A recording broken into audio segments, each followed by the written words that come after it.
So, continuing with the mean value theorem, please go back. Please, for today's homework, read the entire sentence, the definition of the mean value theorem, and understand it. You might have to read it quite a few times or something. But basically, it is what I just said, what I told you. Is if you are on one side of the river and then somehow you found yourself on the other side, you must have crossed it if you're continuous, okay? If you're not continuous, all bets are lost. And also, another condition is you have to be on different sides of that river. If you're on the same side of the river, before and after, you don't know if you crossed it. So application. Here's a standard application. The intermediate value theorem, the IVT, is very useful. So be sure you pay careful attention to it, and we will likely use it again and again later. For example, let's look at example 2.36. This is on page something. Let me see. Example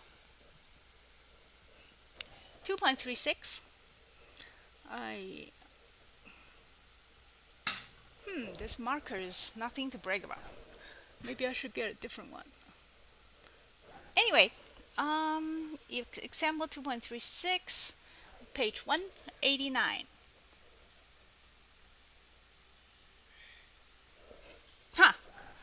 Yeah, this marker is definitely a piece of junk. I'll get another one.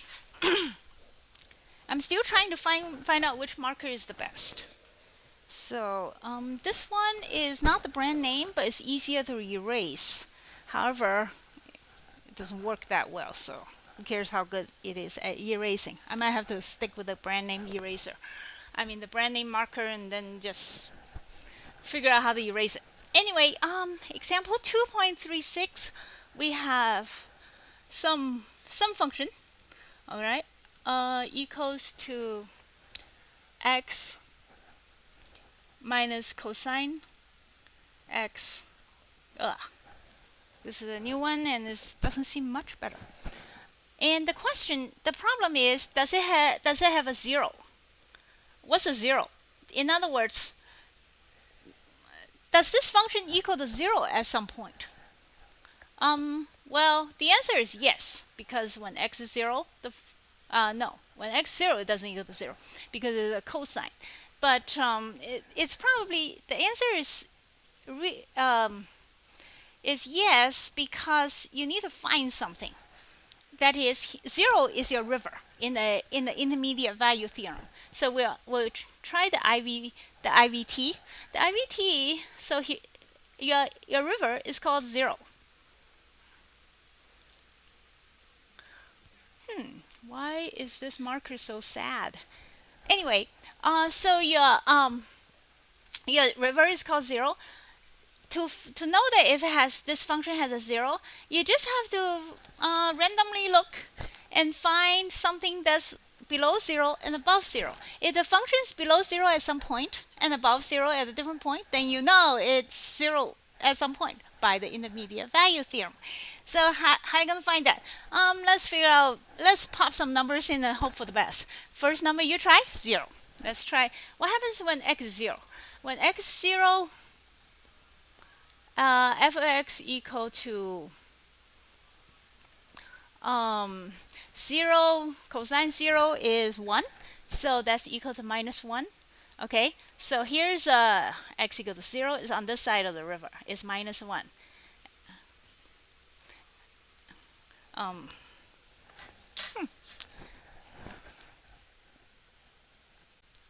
So I got a new marker. Now f of 0 equals to minus 1. So it's on this side of the river. And then let's find some other convenient value.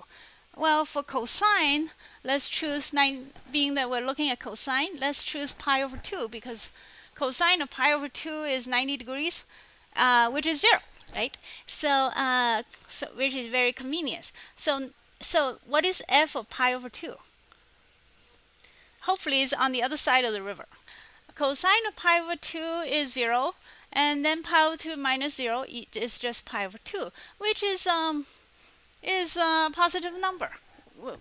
We're not interested, we don't care what it is, as long as it's positive, because this one's negative. So 0 is on this side of your river, and pi over 2 is on the other side. So by the IVT, the intermediate value theorem, this thing has a 0 between 0 and pi over 2. And of course, we also assume that this function is continuous. If it can jump, then all bets are off. But it cannot jump, so we're good. And with that, let's go to the homework. So for homework, make sure you redo all the examples I did in this and the previous video, part 1 of this section. And then do the homework, which I will put it at below this video when I upload it.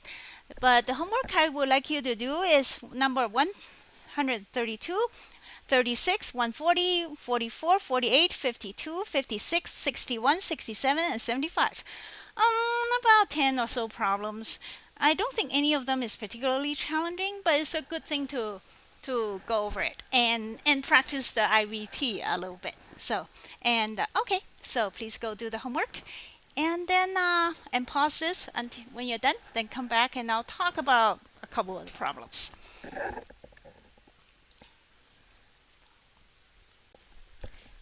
So now that you're done with the homework, I will talk about a few of them. The homework on page 191, we're in section 2.4. I will go over these 3 problems. Why? No reason. I guess they're faster to explain or something.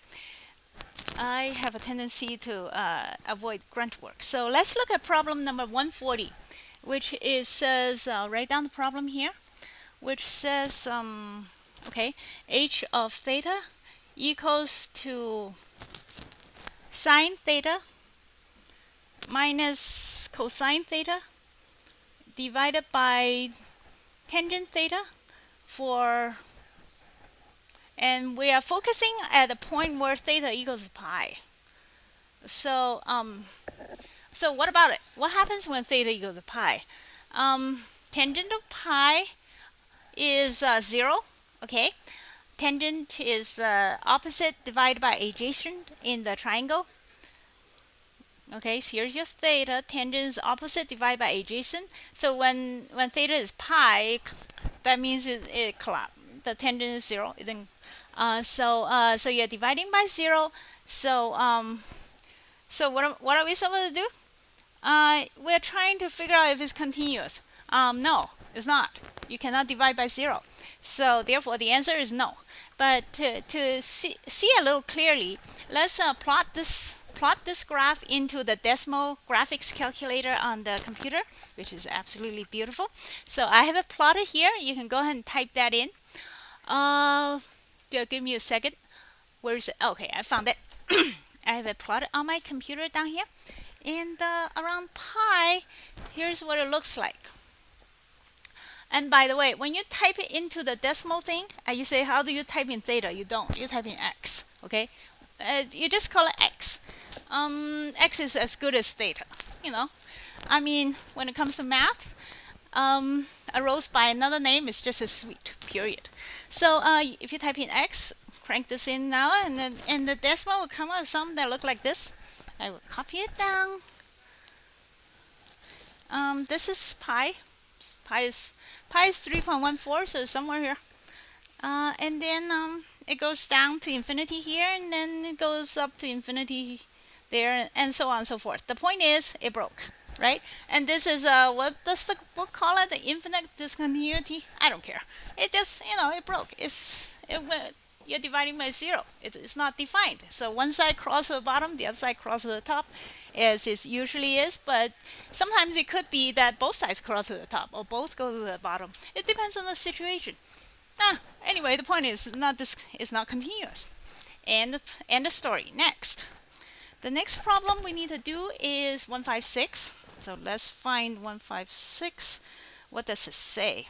Okay. Now problem 156 is we're supposed to look at this thing.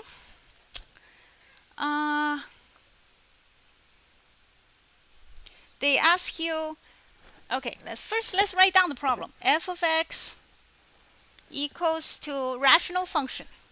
Now, if you see the rational function, oops, sorry, x to the power 4, if you see a rational function, you know that they're trying to divide by 0 somewhere and then and cause you some headache.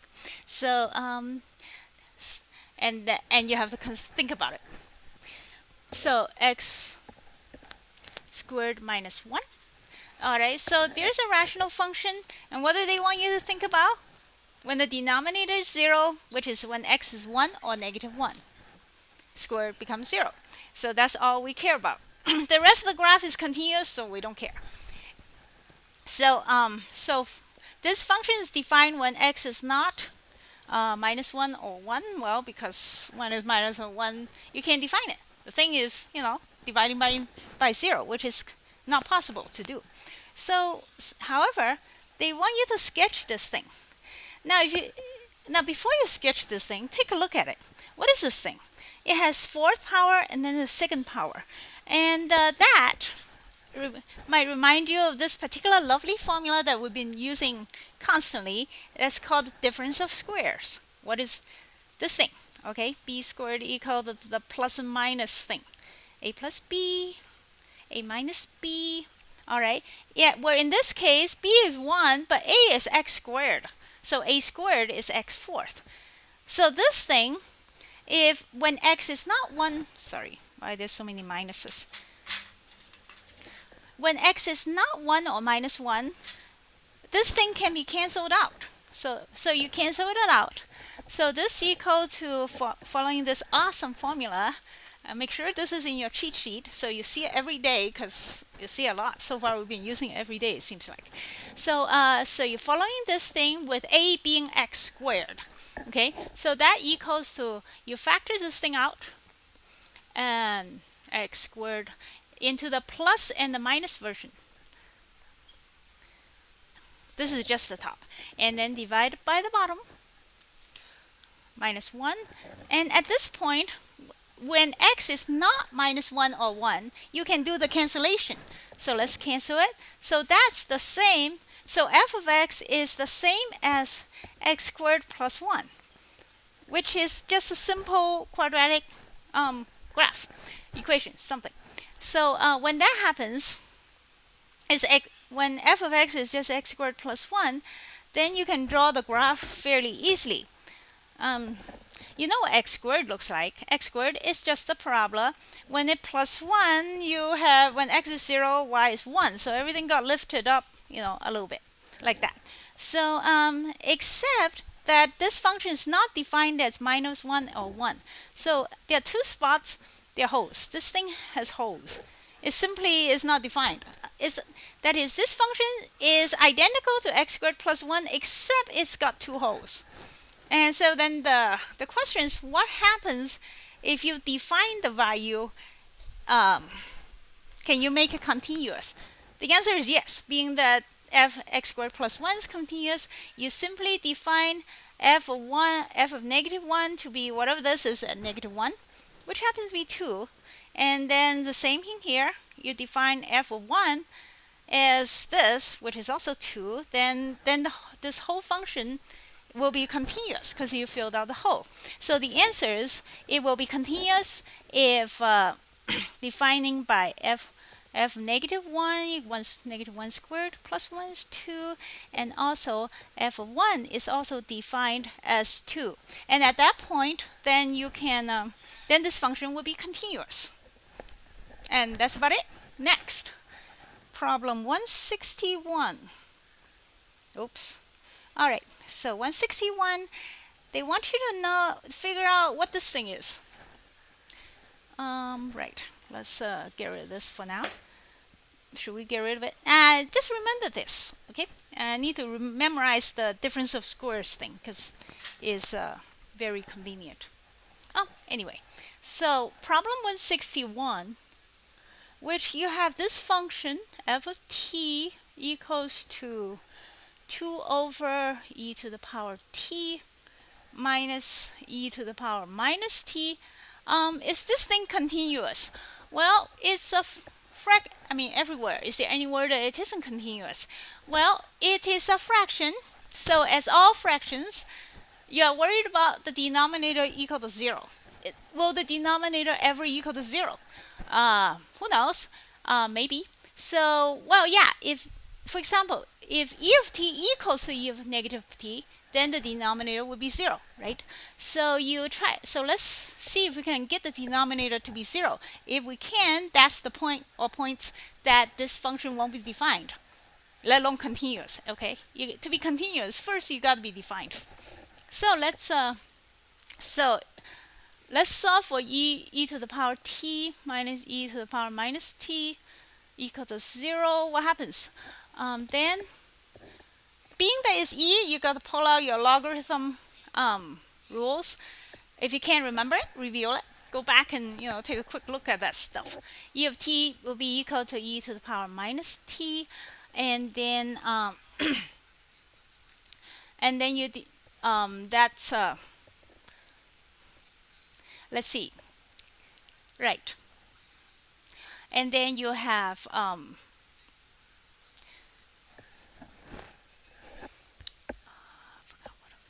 give me a second here.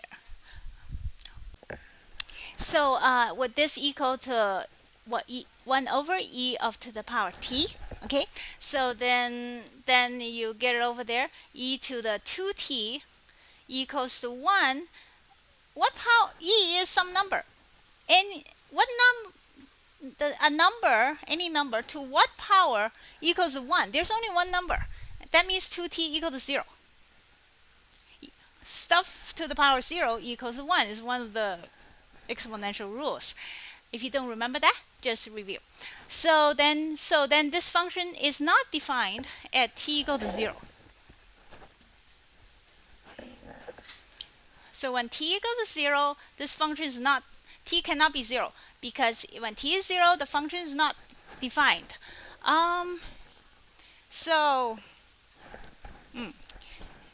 Anyway, so what happens then? So this function is discontinuous, and that's your answer. Now, having said that, let's plot the graph. Does it say to plot the graph? Yeah, it says to plot the graph. So let's sketch it on the Desmos graphics calculator, and let me find it. Okay, I drew it somewhere, and it looks like this. Okay, on the negative side, it does something like that. On the positive side, it does something like this, and it's broke at 0. Okay, it crosses one side to the negative infinity and the other side to the positive infinity. Yeah, so that's the end of the problem.